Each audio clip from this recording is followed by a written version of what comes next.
Okay, let's begin. So we're learning now in Masechet Makkot. We're on page 13b3, and the Mishnah recorded an idea that someone who has a sin that you get karet for. Karet means a person passes away before they're 50, and as well that they're not survived by any future generations. So the children also that are around also are lost. Bar minan, bar minan. Okay. I didn't know this Yeah, part either. yeah, that's the hakaret, tikaret, karet va'ariri. These are two different concepts that a lot of times work hand in hand. Anyway, the Mishnah says that when someone has a punishment for a sin of karet, it doesn't mean that they can't also get for that same punishment. They could also get malkut. They could also get lashes. Right? Lashes is the general punishment for any negative commandment that a person does. At the time of Bet HaMikdash, they had a Sanhedrin. The legal court would administer this punishment of malkut depending on how much a person could handle. Okay, so the Gemara was trying to figure out where does each one of these rabbis come from, and who is the rabbi of the Mishnah. The Mishnah says that karet could have malkut, but not mita bidei shamayim. Excuse me, not mita, not a case where a person's mita bidei bedin, where death at the hands of bedin. Now, who is that position? Who's the opinion of the Mishnah? The Gemara says Rabbi Ishmael holds that a person, whether or not they have kiritot or they have mitot betin, says Rabbi Ishmael, both of them could get malkut. So that opinion is not our Mishnah. Our Mishnah says it about karet, but not about when someone dies in a court case in bedin. If you're getting a punishment in a human court, you can't get also malkut. That was the opinion of our Mishnah. So it's not Rabbi Ishmael who says in both cases you could still get malkut. And who is it? It's the opinion of Rabbi Akiva. And Rabbi Akiva's opinion is that you could get it for karet, but not for malkut. So the Gemara tried to figure out what was the reasoning and what was the logic for each of the opinions. So if you remember, we brought Pesukim that teach us the opinion of Rabbi Ishmael, and we brought Pesukim that teach us the opinion of Rabbi Akiva. Now, the Gemara is going to take a new opinion and a new approach on this idea, okay? We're at the bottom of 13, Yud Gimel Amud Bet, 13b3. Oh my gosh, we forgot the Zoom. Anyone want to put on the Zoom? We have them waiting for us. Everyone see it? Rava Amar? Yes. Yeah? The last paragraph. Last paragraph in the English and in the Hebrew, Rava Amar, right by the end of the gray line, the first wide line of the Gemara. Ready to go? You have the Zoom? Rava Amar. Ray, is the Zoom? I can't find the connection on WhatsApp. I'll run it on. I think it has the.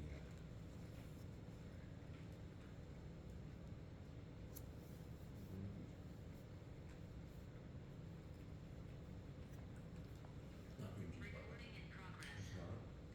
Well, what is it? Grab something. Here, I Perfect. Okay. Good to see you, boys. Rava Amar. Rava says as follows. Atru be liktala.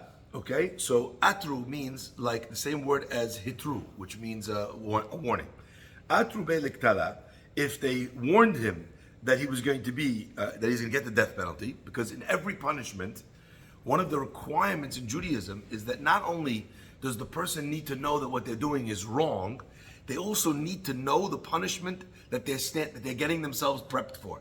So Atu Belektala, if they warned him that he was going to get the death penalty, everyone agrees, you're not going to get the two punishments of malkut, of lashes and death. Why? Because you only can be punished for what you were warned for. So let's just play out the scenario. You see somebody who's about to kill somebody. The witnesses have to tell him, listen, you're not allowed to kill him. I know you don't like him. I know the guy is this one, that one. He did this, he did that. He's a Yankee fan, you're a Met fan, whatever the reason might be. Right? However justified you might feel you are. Right? But the halakha is you're not allowed to kill him. And also, the punishment for killing him is the death penalty. You have to tell them what the punishment is. If you didn't tell them what the punishment is, then we can't punish them with that punishment. What happens then? You can't punish him? Don't worry, God takes care of it. Right? Hashem has many, many ways to get his. But if you didn't warn him, you can't punish him. So Rava says, let's say the guy was warned about the fact that it will carry the death penalty. So of course you can't give lashes because he didn't warn for it. The Atube, the Malkut, where they argue, where's the machloket of Rabbi Ishmael, Rabbi Akiva? Remember, Rabbi Ishmael says that when you're going to get killed in Beit Din, you could also get lashes for the sin. So when does Rabbi Ishmael, Rabbi Akiva argue? When you gave the guy the warning for both. Okay? Rabbi Ishmael savar lav shenitan lazarat mitat Beit Din lokin alav. Rabbi Ishmael holds that if you have any sort of malkut, any sort of sin that has a punishment of mitabideh Beit Din, where they're going to give you the capital punishment, they're going to stick you in the electric chair, ya'ani, okay? You could still get malkut. Rabbi Akiva savar, lav shenitan lazarat mitat Beit Din. Rabbi Akiva holds that any time that there's a possibility of getting the death penalty, it strikes from the possibility of you getting lashes, okay? Even that case. So what happens if the guy does not get the death penalty? Rabbi Akiva says it still doesn't matter. You still don't get malkut. Why? Because the fact that it could get is already enough. If there's a higher punishment, the higher punishment swallows the smaller punishment, even if it's not administered. Okay? So, that's really interesting. I just want to point out why. Because when we first learned this, your first response as a lawyer was, no double jeopardy. Double jeopardy is only relevant when the punishment is handed down. We wouldn't say no double jeopardy just because we're trying you for the other case. You can't be tried for the other case. Explain. You can't be tried. Double jeopardy is you can't, once you're convicted of a crime or exonerated, you can't be tried for the same crime again. But this is two different crimes, isn't it? This is last time you gave us an example, two different things that happen in the same action. Yeah. We'll get back into that. That's a little bit different. But the point over here is that even though it's not even about being tried, you see the difference? Something has to trigger double jeopardy in the legal court case, right?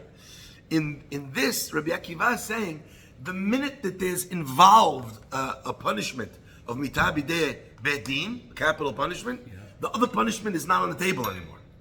Even if there's been no court case. At least in double jeopardy, you could choose which one you want to try. Doesn't work that way. Gemara continues, Rabbi Akiva. So according to Rabbi Akiva, Ihachi, if that's the case, right? So how come we don't say the same thing for karet? The Torah, forget about the carrying out of the punishment. The fact that the Torah lists as a punishment, karet, should already preclude it from having an exit in the malkut lane, in the lashes lane. So what's the point? How come he allows for karet to have malkut? The Gemara answers, Amalei Rav Mordechai Rav Ashi. Mordechai explained to Rav Ashi, Hachi Amar Avimi mehagronia mishmei derava. This fellow, this Amora, Avimi, who came from Hagronia, he said in the name of Rava, since a hayav kirita, right, someone to get karet, does not need the warning that we talked about. Why? The warning we talked about is punishments that are going to be administered in a court of law. Because we need to ascertain whether or not you knew what you were doing. We need to understand premeditated. We need to understand that you knew the severity of what you're engaging in. But when it comes to a punishment that's going to be administered by God, Hashem doesn't need any witnesses to know your intentions, to know whether or not you knew that there was a death penalty involved. God knows the hearts and minds of men. So you don't need a warning. You don't need a warning. So therefore the Gemara's answer is that since what creates the split where you lose the malkut angle is once the witnesses are warning about the punishment.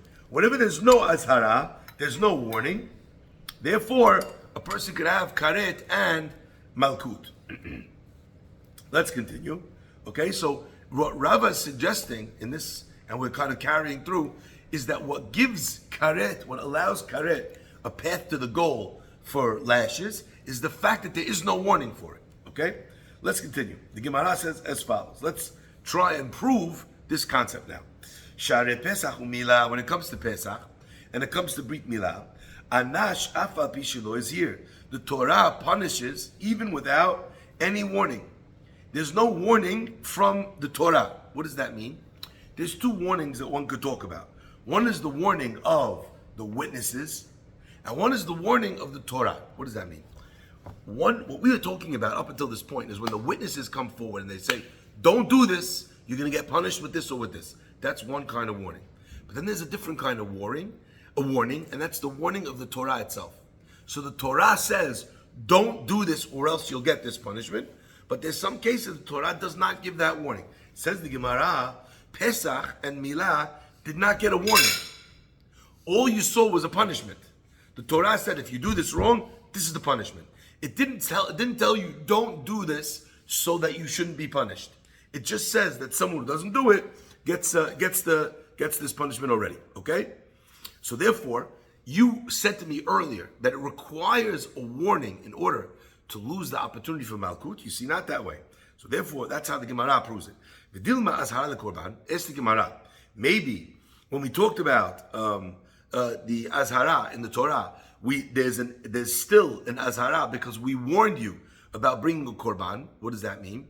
That when a person does these isurim by mistake, there's a korban that you could bring to rectify that thing. Only when it was done by mistake. So, like as an example, the hayuv hatat, a korban that's a hatat, comes for something which would have been a karet if you did it on purpose. But now I did it by accident, then I bring a korban hatat. So the Gemara says, "The Pesach u'milah telet behu azara." When it comes to Pesach and milah, there's no azara, there's no warning that if you don't do it, you're going to get this punishment. Lo maiti korban. You still don't bring a korban. So therefore, even though in every other case there's no warning for karet, but there's a warning for a korban, Pesach and milah don't have a korban. If you by mistake didn't do a milah, or you by mistake didn't do Pesach, the person gets karet. Do you know that? Where are there cases where a person, what's the rectification? If you don't have a korban fix, what's the fix for someone who didn't do korban Pesach? Pesach Sheni. What's the fix for milah if you didn't do milah? Do the next day. Do the milah, yeah. At whatever age, by the way. Yeah. So. But can I ask you a question? Go ahead. I disagree that there's no warning. There is a warning. When someone tells you if you do this, you're going to get this, that's a warning. That's the punishment. But that's the warning also. So the Gemara does not consider that a warning. Why? Because in most cases, it will tell you if you do this, you get this punishment, and not like post facto that a person who didn't do a Pesach and v'nechrita, he is cut off. It tells you don't do it so that you shouldn't have this. That's the structure. That's the syntax of a warning. Okay? Now, what I was going to say is that if a person doesn't bring Pesach on purpose, if a person doesn't bring Milah on purpose, what's the halakha? They get karet. Okay? So you could fix that by bringing the Korban Pesach or by doing the Korban, by doing the Milah. You don't do it on purpose? Sorry? I thought if you don't do it on purpose, there is no fix. What do you mean? If a guy says, I'm not doing Pesach Yeah. this year, I thought the chatat is only if he makes a mistake. The hatat is if he makes a mistake, right? if he doesn't do No. purpose- There's no hatat. The second Pesach, you can bring the second. There's another Pesach a month later. What if you don't do that? So then the person, if there's no good reason why, that's onish karet. Got it, right? Okay. Why do you think every single Jewish person came to the Korban Pesach? It's heavy, and it's a heavy one for not a lot of come to a shawarma dinner or karet. I don't know. I feel like I would. That's a pretty simple. I think I know which one I'm doing, right? So the question is over here. What is that? Where are there cases where there would be a person who's not going to do Brit Milah for others? So we mentioned this once before. The Gemara tells us a fascinating case. If a person has a child that has Brit Milah, Bar Minan, they do Brit Milah on the child dies. Second kid, they do Brit Milah on the kid dies. After we establish that there seems to be a pattern in this family that Brit Milah will kill the guy, you don't do Brit Milah on the guy forever. Why? Because we're worried that not causation, right? We're not worried that not correlation, it's causation. And maybe the reason why the kids are dying after the Brit Milah is because of Brit Milah. So therefore, that child would never have a brit for the rest of his life. Has that ever happened in your? Yes. I mean, I was not involved, but I asked Mohalim if that ever happened, and they said, yeah. Very interesting. So you could have a scenario where a person can't have a milah. Now, I was reading, actually, it's very interesting, that there are, in the Gemara, in the Halakha, there were cases in history where they needed to communicate something to future generations. Like, this is why this is the way this is. Or, if you have a person who was a mamzer, so they would make him like a chain.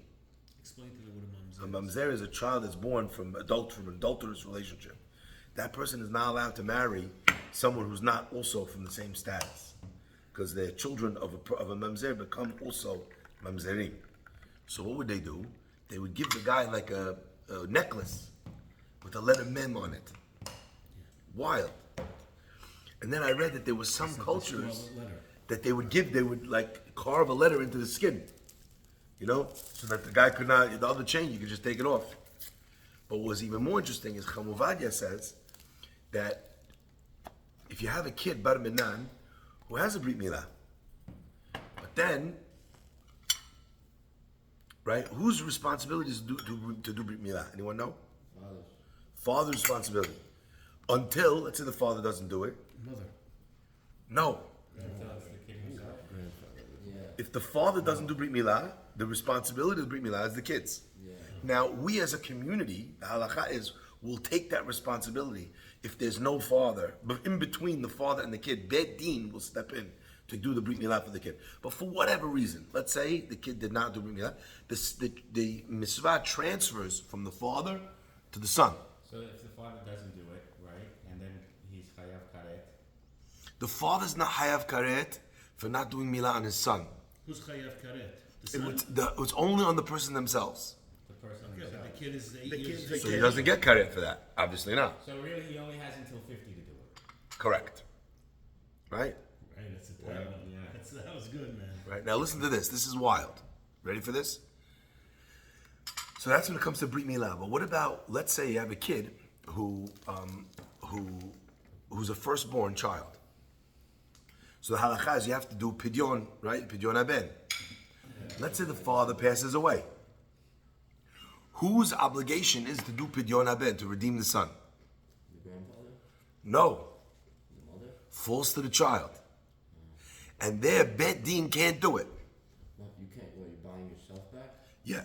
Like you could also have a person who sells themselves into indentured workmanship, like they become a servant, a slave. You could sell yourself into a slavery in order to pay off a debt, as an example, okay? As an Eved Ivri. How do you get yourself out? You pay your way out. So Pidyon Haben would also be the same thing. So the father, what would he do? The father, he has Pidyon Haben. Let's say he passes away. The only person who can do Pidyon Haben is the kid. So what do? They used to give the kid a necklace that said, Lo Padui. Wow. So that way when the kid became Bar Mitzvah, he could be Podeh himself. Genius.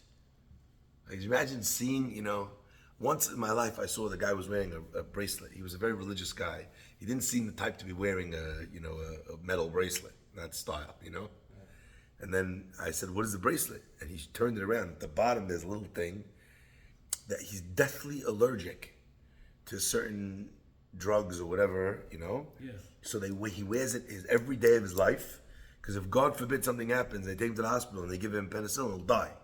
So it says on the thing what he can't have if he's unconscious, right? So it was the first time I'd ever seen like a bracelet for that, for a purpose to remind someone or to let people know something. But we have it also in halakha as well. Okay, so when it comes to Brit Milah, if a person doesn't do Brit Milah, what's the solution? Do Brit Milah. Yeah. Right? So there's no azhara for the korban. So what are we trying to prove? Right? We're trying to prove. Correlation in Khatat and. Yeah. So we started by saying that the reason is because it does not have a azhara. There's no warning in the Torah. The Gemara says maybe you need the azhara for the korban. The Gemara answers no, because Pesach and Milah, you see, don't have a korban. So therefore it can't be for a korban. All right? So therefore there would be no warning in the Torah that we could use for Malkut, because maybe it's for the Korban. But our answer is, Hatam lav haynu ta'ama. There, when it comes to Pesach, that's not the logic that we're using. Ela mishum de'itkish kol haTorah kula la'avodat kochavim. Because whenever we talk about any Korban Chatat in Torah, it's compared to and linked to the worshiping of idols. So that Korban was to counteract the Avodat Kochavim. Ma Avodat Kochavim shev al ta'aseh. Just like when it comes to idol worship, okay? What's the commandment when it comes to idol worship? Don't. To quote Joe Biden to Iran. Don't. They had to find him a speech so he wouldn't forget the words. Don't. Okay. Af kol shev al ta'aseh. Also, everything else is shev al ta'aseh. So also when it comes to any other chatat, the chatat is held when a person commandment, their obligation is don't do this. Sit here, do nothing. Okay? La'afu kehani, when it comes to these specific two cases, right? These specific Pesach and Milah, the commandment is to not sit and do nothing. I'll give you an example. Let's say a person ate, what's an example of Korban Chatat? If a person ate the forbidden fats of an animal. So there, what's the commandment? Don't do this, otherwise karet. Don't eat chametz, otherwise karet, as an example. I'll give you an example, okay? So in every other instance of karet, what's the commandment? What are you supposed to do? Not do something. Pesach and Milah are the only two karet examples where what you're supposed to do is not nothing, but something. It's a positive commandment. It's a positive commandment. What's the karet for by Pesach? Not bringing the korban. So you need to be active. What's the karet for Milah? Not doing a Milah. So you need to be active. So therefore, it's fundamentally different than from those two cases. So therefore, according to that, you can't compare and you can't ask any questions from Pesach and Milah because they're very different. Okay? Let's continue. Ravina Amar. Now we're going to go back to the original topic that we had with Rabbi Akiva. Rabbi Akiva said that when you have Mitah and Beit Din, they do not get Malkut, but Karet, yes. Ravina Amar. Ravina says another answer. Le'olam kidam rinan meikara. The reason why Rabbi Akiva says this is, as we said before, that we don't get Malkut with a capital punishment case. Why? Because you could only do one punishment, like we saw Kederish Ato. You can only give one punishment for a crime. Therefore, the Gemara says, when it comes to karet, it's not like that because we're not administering a second punishment. God's doing that. Shemasu teshuvah. What was the reason? That if you do teshuvah, Beit Din shel ma'ala mochlin lahem. Beit Din in heaven, they won't give you karet if you did teshuvah. Right? But when it comes to this, so to mitah b'dei Beit Din, you would still get the punishment. So therefore, Ravina explained, let's go back to that opinion, that understanding of Rabbi Akiva. My Amrit, what did you say to countermand that explanation of Rabbi Akiva? Halo avi teshuvah. But what happens if you didn't do teshuvah? So there, you have karet and malkut, so you got two punishments. The Gemara answers, lo psik, that's not a good answer. Why? Lo psik amirta le karet. You know why? Because when it comes to karet, we don't know for sure that that's actually going to come to fruition. So therefore, when did we say that there's no scenario where you could get two punishments, where both of the punishments were for sure punishments? But when one of the punishments is a maybe punishment, you could administer two. What will happen if it winds up that you got two? Sorry, mazlabisha, you have bad luck. Don't go to the casino. All right? You're gonna have bad luck because you got both. But there was a way of avoiding the other one. So in a case where it's not definite, we would still go. And this was the question we initially asked in the Gemara. Why did Gemara answer this? And here, Ravina actually answers it. The Gemara continues. The Gemara says, now, let's go. We have 1/3 opinion. So what are our two opinions so far? Our two opinions are Rabbi Ishmael, who says you could get malkut, you could get lashes for a capital case, capital punishment, and for karet. Rabbi Akiva, who says you could only get malkut lashes in a case of karet, but not in a case of capital punishment. Now we have the third opinion that we saw already earlier, the opinion of Rabbi Yitzchak. Rabbi Yitzchak says, Rabbi Yitzchak Omer, Chayav keritot belav hayu. Chayav karet, the karet penalty, right, was already inside of the law of Malkut. Why? Because we have a pasuk that tells us that whenever you do a negative commandment, you get lashes. What does that include? Everything.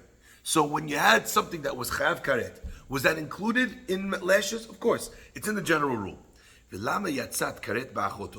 If you remember, we talked about one case, a case where someone commits adultery with their sister. And the pasuk says, in that case, that what does she get? She gets karet. But we already know that she gets karet because it says these are the things you get karet for. So why did I have to tell you she gets karet? To tell you that she only gets karet. So says Rabbi Yitzchak, something that was in a general rule, i.e. the law of lashes, because all negative commandments get lashes. It leaves that category because it says she only gets karet.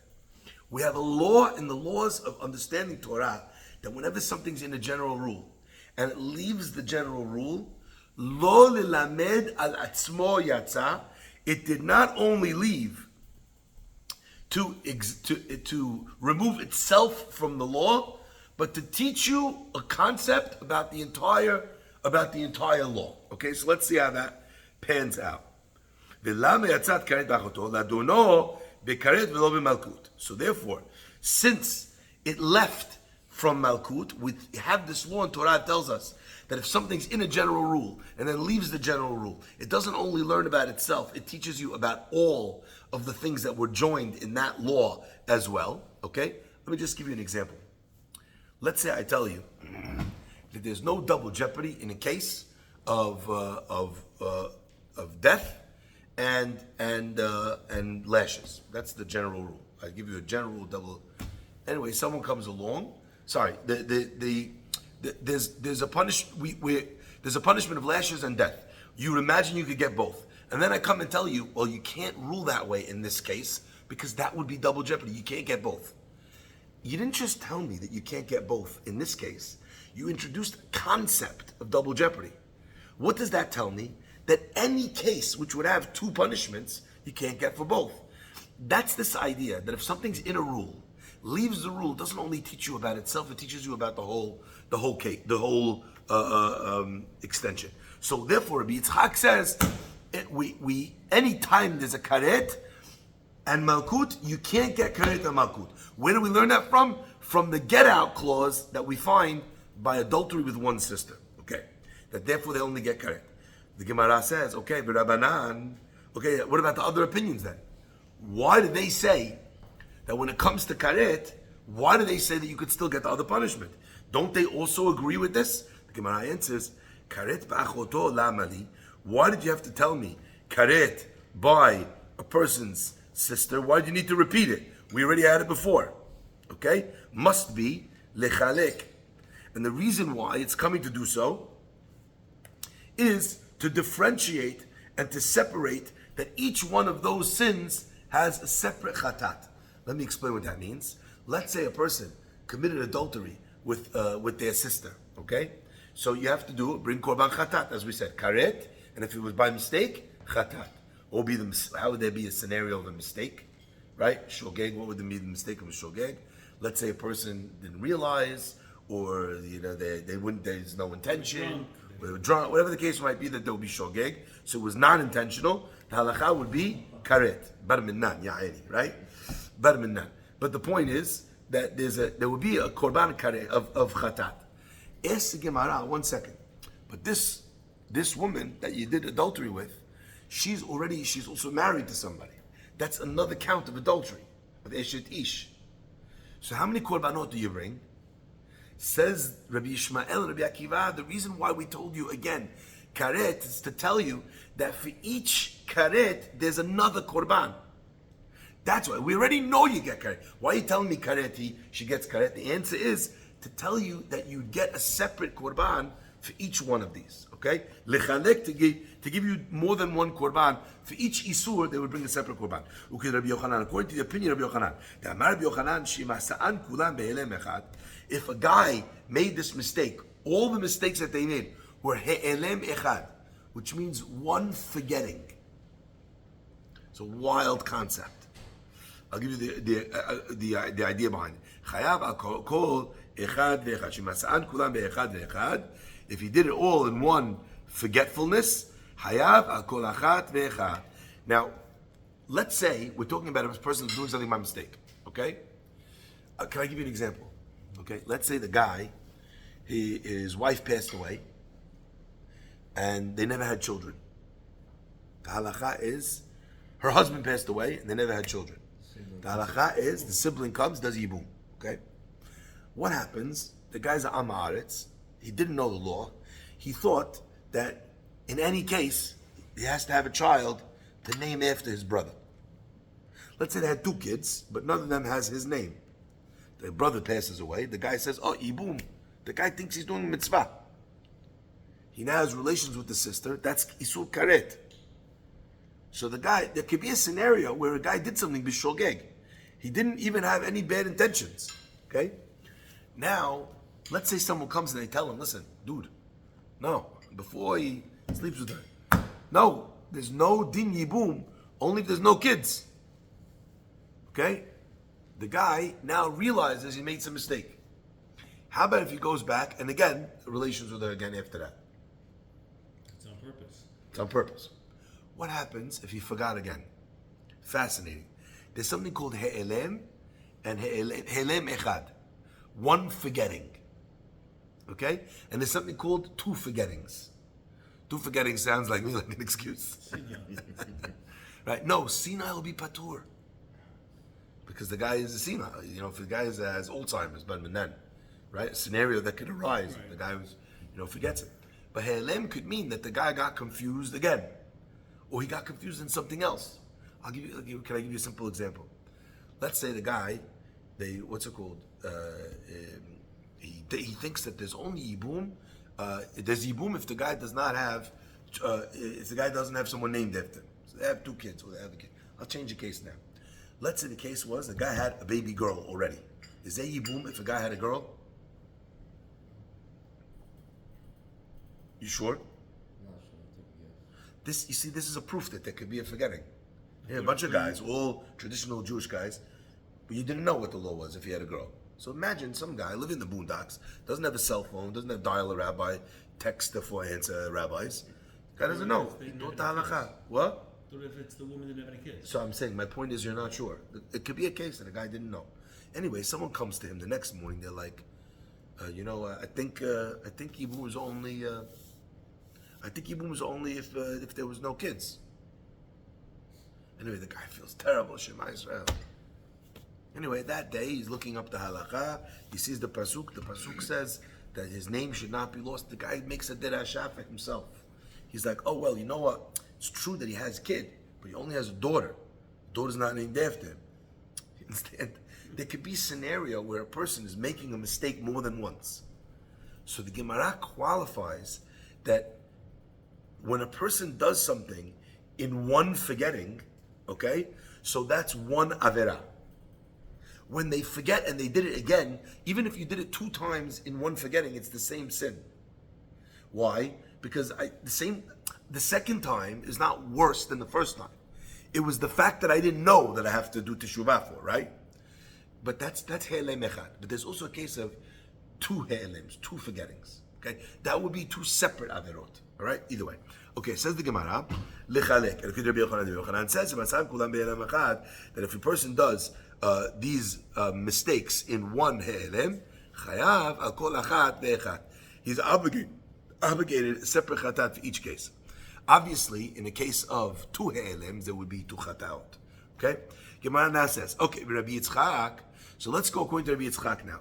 Now that we just saw that Rabbi Yitzchak learns that this exclusion in karet comes to tell you that no karet case could get lashes. Boys, you came in on a very technical week. Very technical. Yeah, you're learning all the derashot. Amazing. All right. Rabbi Yitzchak, lechalek minale. If Rabbi Yitzchak learns that this law of karet gets you out of malkut, that means he doesn't have this pasuk extra to teach you that you do separate korbanot. So how does he know that if a person does an avon that has two mistakes attached to it, like she's forbidden because of this and she's forbidden because of that she has to bring two chataot? Nafka, the Gemara says, he learns it from mivi isha ve'el isha binidat tumata. To a woman in her state of tum'ah, you should not approach. The Gemara says, why does it say nida binidat tum'ata? What could it have said? Instead, it could have said el nida, right? Lo tikrav. Why does it say binidat tum'ata, that in her impurity?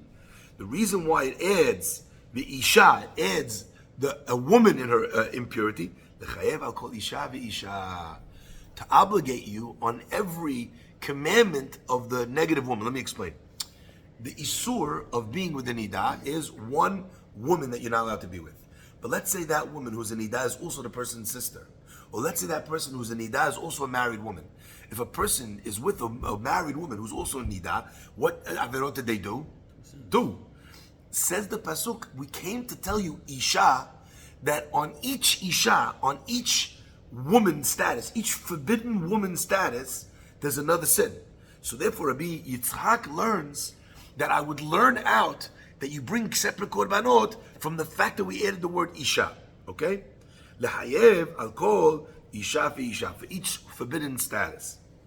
Now the Gemara says, V'Rabbanan, okay, so if Rabbi Yitzchak has this extra pasuk, why don't they also learn it? Rabbanan mitepok lemeha. We learned about this many times before, boys, that there's times when the Gemara is trying to figure out a law. Me and this other rabbi have a machloket on something. I learn it from a certain pasuk, okay? Well, you don't learn that way because you don't hold that that's the halakha. So the Gemara asks you, okay, well, according to you, what do you do with this pasuk that rabbi uses to say that this is the halakha? Because you're obviously not using it. That rabbi says, oh, I'm learning that to tell you have to put on tefillin in the morning. The Gemara says, okay, now, tennis match. So you, rabbi, that you used it to tell you this halakha, how do you learn that you could put on tefillin in the morning? The rabbi says, oh, I learned it from this pasuk, because the pasuk says put on tefillin in the morning. The rabbi says, first rabbi, okay, 1 second, let's go back now. Right? Everything needs to fit. So if this rabbi learned it out of that pasuk, why couldn't you learn that out of the pasuk? Which would mean that the other pasuk was empty, which would mean you should learn like him. So this tennis match, basically, every time we answer according to one, we have to go back according to the other and ask, what do you do with that pasuk? Because now it's extra for you. Gemara says, and sometimes, by the way, it ends by the other rabbi saying, well, I don't like that derasha. I don't think it's an extra word. I think that that's just the way it flows better. So Torah was not coming to teach me something. It was just coming to speak in the normal way that human beings speak. It says the Gemara, Rabbanan should also learn separate korbanot from the same pasuk of Isha, of Nida Tumata. The Gemara says, Enachenami. Actually, you're right. That is where they learn it from. So what are we left with? Now we go back to the original pasuk. The extra karet, according to the Rabbanan, what do they learn it for? Already, it tells us all these people get karet, and then it says when a person's with achoto, right? Kareti, she gets karet. Rabbi Yitzchak learns to tell you that you get from that. You can't get malkut, you only get karet. What are they going to learn it for? The Gemara answers, l'chayvo al achoto, al achot aviv, al achot imo. Wow. She bifledge. This is not a guy you want to hang around. No, it's a lot of incest. To obligate a person who's with achoto, ve'el achot aviv, ve'el achot imo. That when a person in the same situation, he thinks that there's a halach, that's an example, he thinks there's a law of yibum for any sister. Sister of his father, sister of his mother, had that thinks he's saving the world. Yani. By the way, where do we have an example of this? Example of what? Of this, a person who's doing something wrong, but they think they're doing something beautiful. Lot. Nailed it in one. Wow. The case of Lot. What's going on Look with at you. Lot, Ketonet Pasim, energy. It's the coffee. Wow. What happens? Lot is running away with his daughters, right, from the city of Sidon. They turn around, the whole Sidon is being destroyed behind them. They run into the mountains. Now they're in a cave. the two daughters look at each other and they say, listen, everyone they know is dead. What do they think? He's the last man on earth. What does that mean? We gotta have kids. If they don't have kids, the world's over. So they say, let's get our father drunk. Yeah, sleep with him. That's a pasuk in the Torah. Now Lot, it says, did not know what was going on the first time. Anyway, he wakes up, he realizes what happened. Because it says, there's a difference in the way the Torah writes when he lied down and when he wakes up. When he wakes up, he realizes what the older daughter did. So what does he do? Second night, Drinks again. they give him to drink. He knows exactly what's coming. But he's there for it.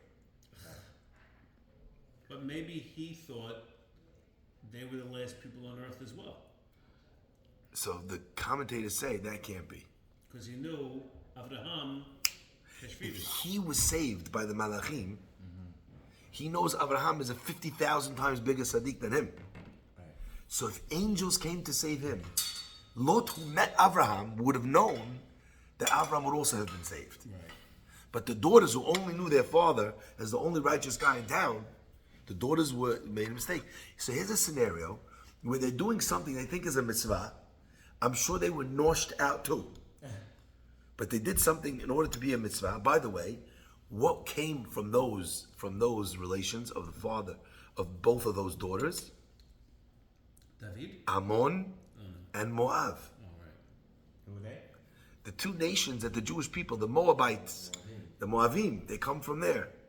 Why are they called Moab? Me'av. Oh, wow. That's why they're called that. So they're NG? She called the son Moab. And the pasuk says, the NG. The pasuk says that what's it called? That she was punished for that because even though her intention was good, okay, her intentions were pure. She wanted to continue the world, okay, but you don't gotta advertise on the label, Me'av. What do you imagine? Right?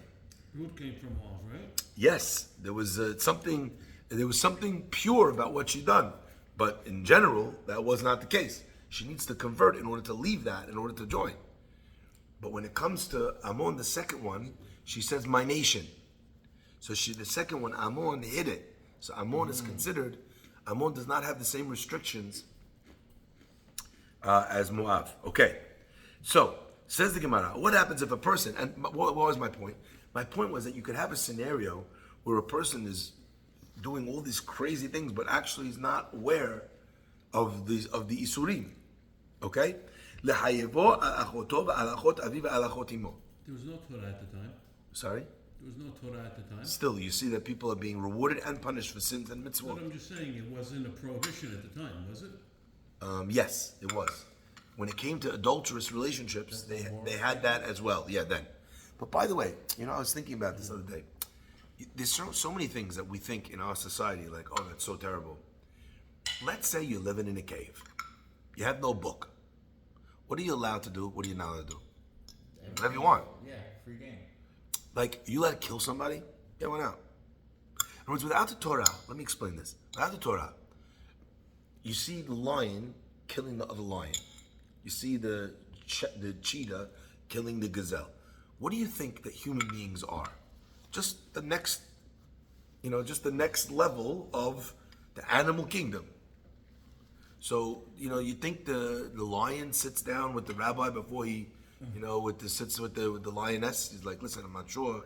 I think she might be a cousin. No, I'm not saying that I'm not comparing us to animals. I'm saying without the Torah, without any laws, why would anyone even think that they're doing something wrong? The concept of morality only exists in the context of Torah.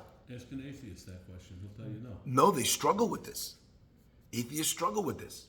Everything is just a human construct. Fascinating article, video online, you should look it up. This Jewish guy, atheist, struggling with this idea because how could there be any morality? How could you tell people to do anything? So he basically suggests that atheists should come up with a Torah. But you see the internal struggle the guy's going through. He believes that people should be good and have to be good. He doesn't believe in God. So what does he do? He now has nothing. He has no option. So he comes up with this idea called atheism 2.0, where basically you say, Asher baharti banu mikol. I chose myself, to do the mitzvot, right? But there is this struggle without a deity. Think about this 1 second. Take God off the table. You want something. You believe something. You think something. Who cares what you think? I think something else. You want this. I want something else. Why shouldn't I take it from you? The concept of mine and yours, of justice, where does that exist without God? You take God out of the picture. Again, in atheism, what is a human being other than a ultra-developed animal? Nothing. So at what point did we just decide to start making up laws? That's a fundamental problem that atheists struggle with. Okay? I don't think so. Sorry? Why does human morality, Morris, intersect with Torah? What do you mean? Why does, if they have morals, atheists? Forget the Torah for a second. Let's just talk about God. Okay. Without God, what is morality? It's just Morality is a set whatever of human interactions that allow societies to grow. Who said that your decision for society growing trumps my decision for wanting a Ferrari? It's our decision. Who decided? The collective. Who decided that the individual needs to go by the collective? That's an agreement. It's a social agreement. Maybe Greeks. So in other words, some people decided that this is what they should do because this is how they believe they would have a better life. I don't like that idea. I decided that I just want to take whatever I want. What makes you right and me wrong? There is nothing to you. There's no mechanism that you could use to dictate right or wrong. Zero. It's impossible. Anyway, so coming back over here. So the Chachamim say, so why did I need that karet to tell it to you? The answer is that it communicates that there's an individual korban for cases where this person who is forbidden has multiple statuses, but in each case, they're all a sin of achoto. Did you catch that? Mm-hmm. Each one is a sin of a sister. So maybe I would have thought, okay, fine. Married woman, sister, fine. Sister, father's mother, fine. Right? But the idea that someone could be nailed for sister, even though it's a sister of a different person, but maybe one would have thought that would have been the same Isur. Comes the Pasuk and says, no. Gemara asks, Pshita, really? You think that you need a separation for that? Why? The reason why, the Gemara asks, why would I have needed a pasuk to tell you that? The Isur is a separate Isur. That alone should tell me. The name is a separate name. That alone should tell me. The Gemara says, Ela lechayvo al achoto shehi achot aviv shehi achot imo. No. Says the Gemara, we're talking about a scenario where it's not three separate women with three separate Isurim, even though they're called the same thing. It's one woman who happens to be all of the same things. She's Achot Aviv, she's Achot Imo, and she's Achoto. Okay? That is one, what they say in the South. I heard this class, Rabbi Mansour. Okay. And I was listening to an advance a few weeks ago. Okay. And he was saying this one's married to this one, and he's married to that one, and he gave that whole family tree that showed that the three was the one person. There's a famous comedian, and his shtick is he makes fun of the South. And he says, why do they go to family reunions in the South? To meet women. So he's very funny. The line is, you just might be a redneck. If your family tree doesn't fork, you just might be a redneck, right? So he's got lots of these really clever lines, but that's effectively what we're talking about. Yeah. If you think about it, right? You caught that? In other words, here's a guy who it's his father's sister and his mother's sister. How's that possible? because she's a half. Their brother and sister. Oh. They're half. So his father's father and the mother's father, they're not brother and sister to each other. Father's father and the mother, they wound up marrying each other. So they're only half connected, right? They're sisters from either side, but they're not related to each other.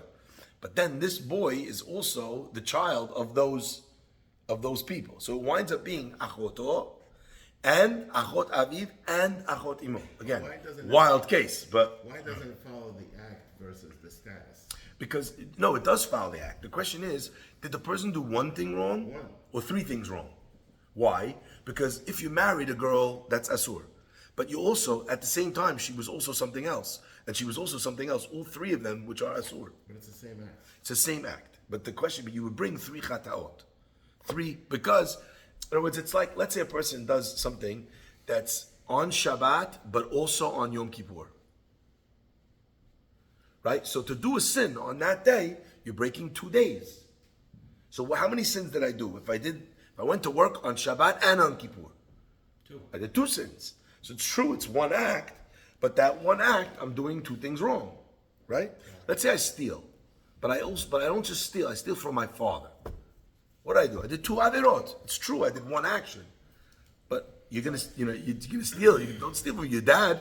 It's like getting pulled over for speeding. Not only do you get a speeding ticket, you get a reckless driving, careless driving. You did all that. Because, for speeding. and it's true. And by the way, all 3 things are true. Okay. Ask the Gemara, how do you find a case like that? Birishia barishia, where the guy is a rasha, the son of a rasha. So the guy, the father, is a what's it called? Is a philanderer and adulterer, right? And the son followed in his father's footsteps, and he's also a bit of an incestual hamor. Okay. Now let's finish with the Gemara. The Gemara says, we have another 2 minutes. Gemara says, okay. The Gemara says, Rabbi Yitzchak Haminale. Rabbi Yitzchak, where does he learn this halakha from? That when this person does this crazy acrobatic act of adultery, that he gets 3 hataot. Gemara says, Nafka le kal v'chomer. He learns it out from a kal v'chomer. Kal v'chomer always means that if the Torah tells you something in a light case, you know for sure that's the case in a case which is heavier. The Tanya, we learned the Mishnah, Amar Rabbi Akiva said, Shalti Rabbi Gamliel Rabbi Yeshua be'itlis. I asked Rabbi Yeshua and Rabbi Gamliel a question in itlis imus, okay? In the marketplace, itlis is like a butcher, okay? Of imum. In this, the marketplace, the butcher of imum. Shalchu likach behema. They went there to buy a shore, a cow, or whatever. Lemishte benoshe Rabban Gamliel, in order to buy some meat for the party, the wedding of the son of Rabban Gamliel. You don't think of the rabbi going to the meat market, right? Anyway, haba alachoto. He asked him the question. A person who has relations with his sister, shiachot aviv, shiachot imo, has all of these 3 things. Eno chayav al kulam ela achat.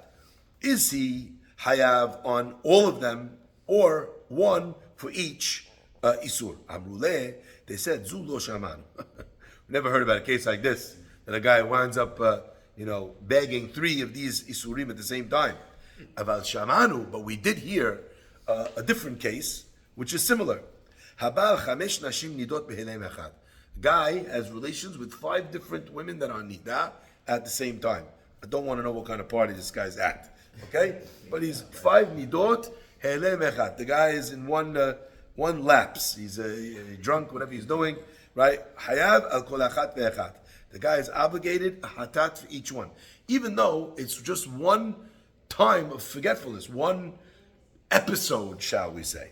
V'nir'in devarim mikal v'chomer. So if the guy was obligated 5 hataot for that case, we learn kal v'chomer from that case. Uma nida shehi shem echad. In the case of nida, the guy did one sin. What was the sin?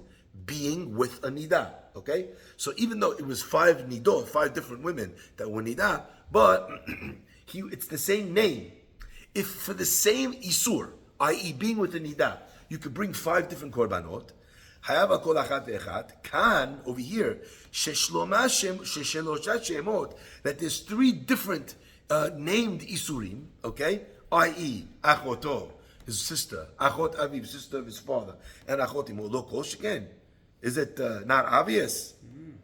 So the Gemara says, okay, I like your kal vachomer. So you're learning from that kal vachomer to this case. So we learned in that Mishnah that you could have figured this out without a pasuk. The Gemara says, okay, so how come the other side doesn't learn it from tennis, right? The other side should learn from a kal vachomer. We don't need the pasuk. The Gemara says, no, kal vachomer pichel. We could make a question on this kal vachomer. You're trying to prove from five. Yeah. In this case, it was 5 different women. So the reason why you're bringing 5 korbanot is because you did 5 different women, that if each one was another isur. Over here, it's the same woman who has 3 different statuses. She's also this and also this, but really the person did one act of adultery with one person. So maybe that would be different. So that's why he does not want to learn it from the kal vachomer. The Gemara says, okay, li'idach nami, tennis. Now the other guy, how did you learn the kal vachomer? It's a bad kal vachomer. One is 5 different women. One is one woman. It's also knocked out. The Gemara says, oh, you're right. Okay, we'll accept it. Bad example. Rather, what does he learn it from? Okay, he learns it from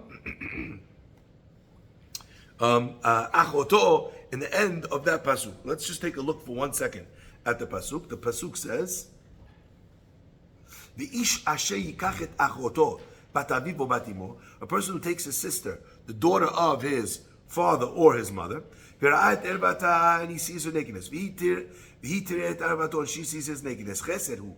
It's a act, abominable act. V'nechretu le'enei bnei amam, they get karet in front of the people. Ervat achoto gila, the nakedness of his sister did he reveal? Avono yisa. We already know that it's talking about your sister.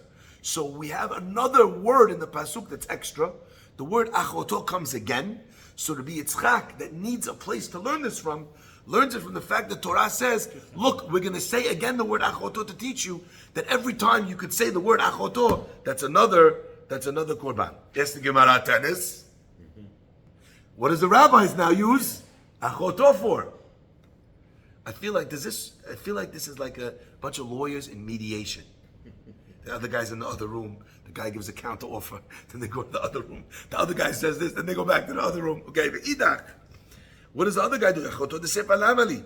Gemara says lechayevo achoto bat aviv ubat imo, to obligate the person al bat aviv ubat imo. What if the person is the sister of his sister, right? Achaywa achoto bat aviv ubat imo. Both of them.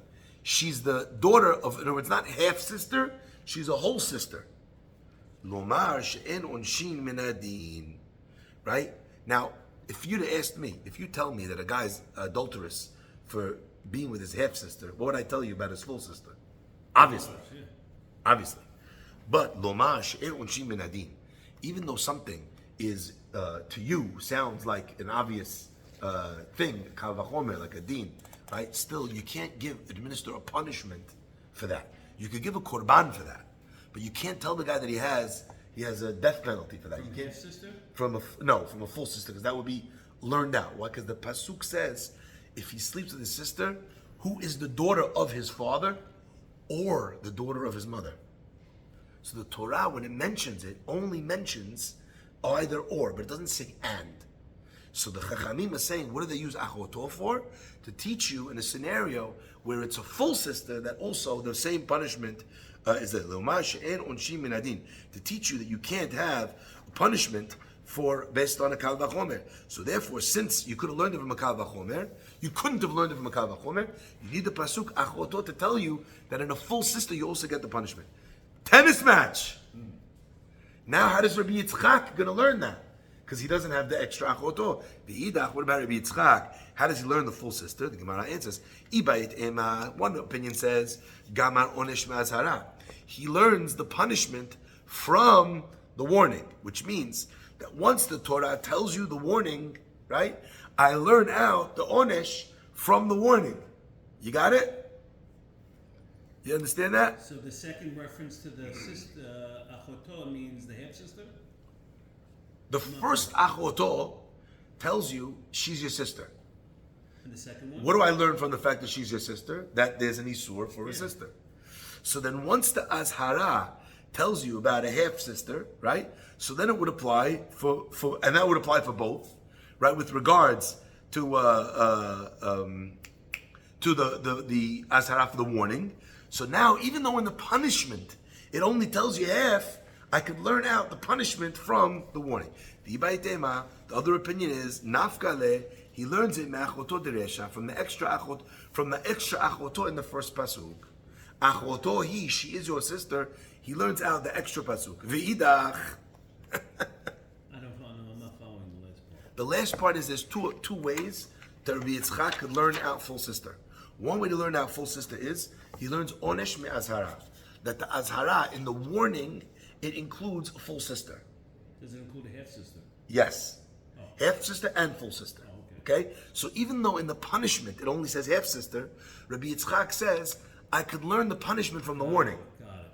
I can't learn the punishment from a kal vachomer, but I could learn the punishment from the warning because that's explicit in the Torah. First answer. Second answer is it says achoto twice.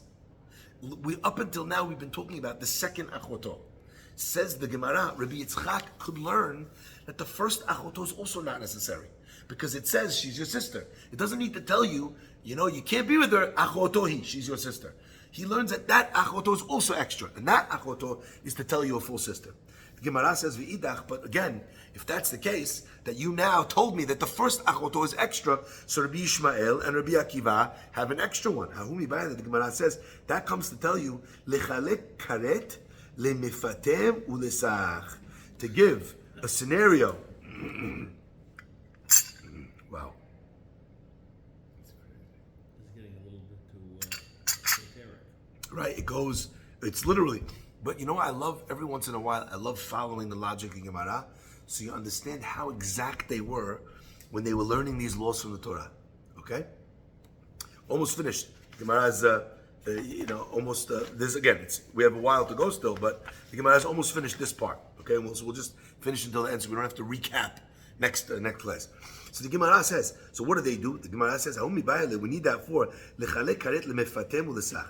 We explained earlier that when a person does the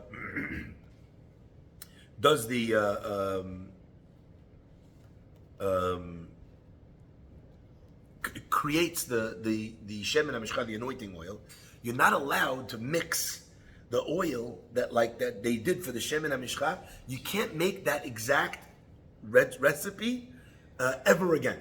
So the Torah tells you this is how you make the shemen hamishcha. Anyone who makes it exactly as it was made then, says the Torah, karet. Okay, we already explained that. Says the Gemara, why do we have this extra pasuk over here of achoto? The reason is, it's coming to tell you to divide, but not for itself, like we learned earlier. It's coming to tell you another halacha, that in a scenario where one is karet lemefatem, that a person, instead of just making the oil, ulesach, to someone also who anoints with it. So there's two separate things that a person could do. Take a look at Rashi, second to top wide line. You see it? Lemefatem besach. You guys have it? Second wide line right at the top, the words of Rashi. Yeah? The Havuna Mishne Lavin, both of those are also two lavs, the karet echad and one karet. V'hutzrach lanu lechalek benehem. We have to divide between these two. Kemoshu hutzrach chiluk ba'arayot, just like you need to separate in adultery cases. Im eno inyan kan teneu inyan lehu. So in that case, we did not know that there are two isurim. You would have thought it says that you can't make it and use it. What are we using this for? This extra pasuk of achoto, which is unnecessary? We're using it to teach you a halacha somewhere else. That whenever the Torah gives you two lavin, and you do both of them, there's two karets on that, which would also mean that there's two chatats, there's two korbans for it when you did both. So if the person made the oil and used it by mistake, he didn't realize that there was asur, so he would have two korbanot. Where do you learn it from? From achoto over here. The Gemara says, "V'idach." Okay. What does Rabbi Yitzchak? How does Rabbi Yitzchak know the law when it comes to the anointing oil that you have two chatats if you made it and used it? Gemara answers, Savar Rabbi Elazar Rabbi Hoshea. He holds like Rabbi Elazar Rabbi Hoshea. The Rabbi Elazar Rabbi Hoshea. Kol makom shata motze shnei lavim mekaret echad. Anytime you find two laws in the Torah, and in the Torah one time says v'nichreta, one mention of karet, chalukin hen lekorban. They're always chaluk for korban. They always have two korbanot. So every time, let's say the pasuk says like this. Listen, if you pour yourself from my very special tequila bottle that I bought for $5,000, if you pour yourself the shot from it and you drink it, there's karet. I said two things not to do, and then I said one punishment, one karet. Okay? Anytime you have that, the case of anointing oil is a case like that. Don't mix it and don't use it. And if you do, karet. If you do what? Both. One, both, either. The Gemara says, Rabbi Elazar says, anytime it gives you two isurim and then tells you the punishment is karet at the end, what's it telling you? Not that there's karet for each, not that there's karet for both, there's karet for each. Either one that you do. So one opinion is that Rabbi Yitzchak doesn't need to learn it because he already has this opinion of Rabbi Elazar, where he learns that in every case. So he doesn't need the pasuk. Another answer is, Lo savar like Rabbi Elazar. He does not hold like Rabbi Elazar in the name of Rabbi Hoshea. But he learns it from when a person lies with a woman who's in middle of her menstrual cycle, i.e., she's in the middle of nida. In that case, there's what's it called? There's a karet. What does the pasuk over there say? In such a case where there's an extra pasuk, because we're already talking about this woman who's hayav for nida, so we have another case of karet banida coming to tell you that anytime you do a lav, when there's two lavin and one thing, you still, that karet gives you the isur for both of them. The idach says the Gemara, so what does the other opinion do with that pasuk of the nida, the extra pasuk by nida? That thing for Rabbi Yochanan, Rabbi Yochanan Mishur Rabbi Shimon Bar Yochai. Rabbi Yochanan says in the name of Rabbi Shimon Bar Yochai, Minayin she'ena isha tameh ad she'yetze midava derech ervata. How do we know that a person is not tameh for the blood that comes out of nida? Ad she'yetze madve, until it comes from the place where she would become tameh. How do you know that only if it comes out in the normal way through the birth canal? Shene'ema, because the pasuk says v'isha she'ishkav isha dava v'gila ervata. There's a case where it says the pasuk when a person lies with a woman dava v'gila ervata milamed she'ena isha t'me'ah ad she'yitzeh madve derech ervata. So therefore, they're learning that we express that the only time a woman is tameh nida is when the blood comes out from that place. But if the blood was to come out from another place, she would not become tameh. They learn a side halakha from that extra pasuk. Now, we've done now up until the two dots. So Be'ezrat Hashem will continue from here next week. The last thing I just want to say is fascinating halakha. There's scenarios where a person gets married and they can't have kids and they can't figure out what's going on until they sit there with doctors and they go through the period and they figure it all out and they realize that this woman, bar minan, there's a specific medical condition that some people, they start to see blood, right, in a scenario where they'll miss their ovulation time. What that will mean is that this woman will, if she keeps the laws of nidah, she will never have children as long as she lives. What's halakha on that? So what are you supposed to do in those cases? You gotta have, No, you have to. You're going to be with the nidah? Karet. No, you have to do it. What are you going to do? No, the only reason why you don't do it during Nidah is because you can't have kids during that period. Yeah. Okay, so That means- if that's the that's- only time you could actually have kids, then you have to do it. That's not the halakha. Well, then it doesn't make sense. What's the halakha? What do you do? Fascinating. What I just tell you, the only time that the blood makes you a nidah is when it comes out from that place. Okay. The Gemara talks about a scenario where they would use a shvoferet. They would insert like a tube, and the blood would not actually come out from the exit of the birth canal, because it would never touch the walls of the birth canal. It would go directly into the tube. If the blood would come out in that way, that's one answer that they would use in these extreme medical cases, so that she did not attain the status of a nidah. There's one other scenario, one other fascinating case that was with Rav Shlomo Zalman, now that we mention this, that they use in these extreme cases. The halakha is that the color of the blood needs to be a certain range of colors in order to be considered nidah, correct? That's why sometimes they have to go to check, is this the color of nidah or not, okay?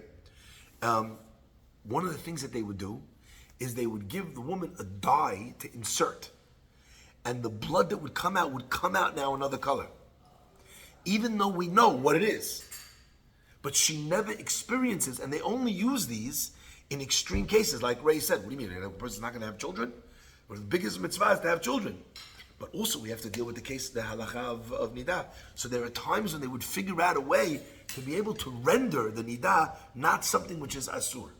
But you see how far sometimes we go in order to be able to ensure that people should be able to have children and to keep the mitzvah at the same time. If you're taking away the purity of the whole law, what's the point of doing that? If God will be happy that you're having kids, you're going through all these loops to make it seem like it's not violating the law, then what's the point of that? You're taking away the whole purity of the law. You're fooling the law. So, like we said earlier, this is not something that they would do. But in extreme circumstances, they're forced to rely on cases that God himself gives us. See? So this is the bit that people don't understand, and this is so good that we're addressing this. You see what he just said? I do have to go to class. Do you hear what he just said? He just said, why are we jumping through this, creating all these loopholes? Listen carefully. It's a loophole if it's not in the book.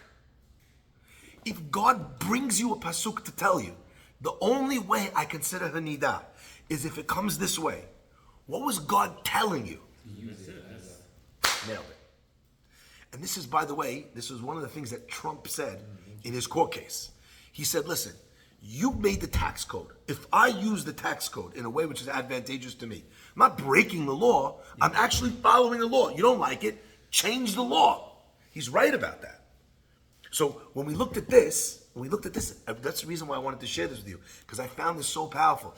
What do you use this for? The answer is we use this to teach you that the only way nidah happens is if it happens in this way. And if there's another way that we'll use, in extreme cases that we'll use, so we use it in those cases. Baruch Hanei Le'olam.